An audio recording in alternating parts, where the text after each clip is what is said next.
What's going on, guys? WhiteFox1225 here, and today I'm going to be showing you guys my personal favorite build for ESO and how to use it. Shout out to my friend RazorGenius699 for asking about this video. The build I'm going to be showing you guys is a Vampire Nightblade build using both a bow and dual wield skills.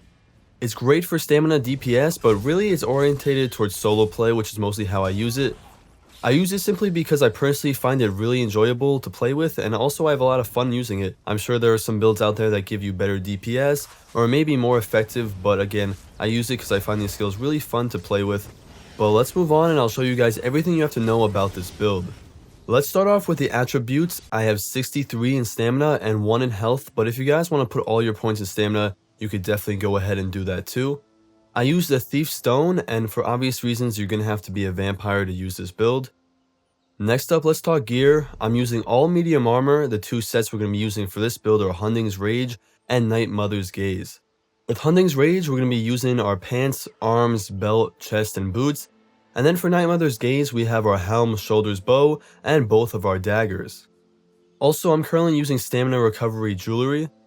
Let's move into the hotbars. For the bow, we're going to have Invigorating Drain. This is a great vamp self-heal, which the Nightblade desperately needs just because it doesn't have too many of those. Up next, Leeching Strike is pretty necessary for sustain. It will also heal you and give you stamina for light and heavy attacks, and that will last you 20 seconds. The third skill we have is Rearming Trap. This helps you trap enemies, but also deals damage over 6 seconds.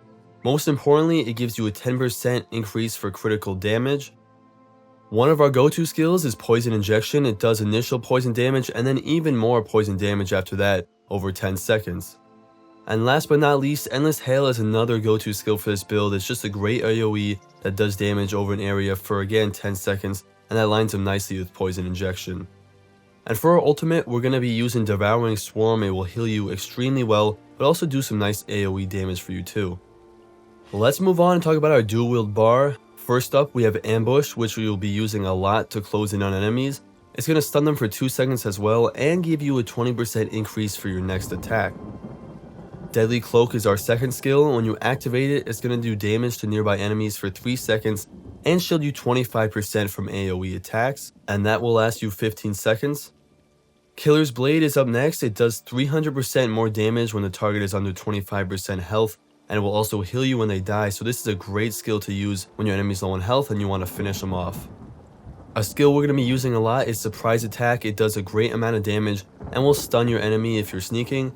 And that brings us to our last skill, which is Shadowy Disguise, which will help a lot with stealthing and guarantee you a critical strike. Alright, so let's move on and talk about how to actually use this build. I'm not as hardcore as some guys, so I don't always follow a strict rotation, especially when playing solo, but what I do is usually something like this. Start by activating Leeching Strikes and Deadly Cloak, then crouch and stealth and hit with 1 heavy attack, then use Endless Hail for an AoE, hit them with 1 Poison Injection, and then you'll have 10 seconds until those stop. Close the distance with an Ambush, which will also stun your enemy for 2 seconds. Use a Rearming Trap that will give you that critical increase. Then Stealth and Surprise Attack for the time you have left. Also, you can mix in some regular attacks in there, heavy or light, so feel free to do that if you're struggling with sustain. After that, switch back to your bow and repeat. Just make sure you keep your buffs up as they run out. Also, whenever you need series healing, you have your ultimate there waiting for you that will do AoE damage as well, and Invigorating Drain at your disposal. So again guys, this is a solo build, but you can use it for dungeons and group content. You just might want to tweak it a little bit to get it to its full potential. I'll finish this video off with just some gameplay of me using the build, but let me know what you think and what your favorite build is in the comments below.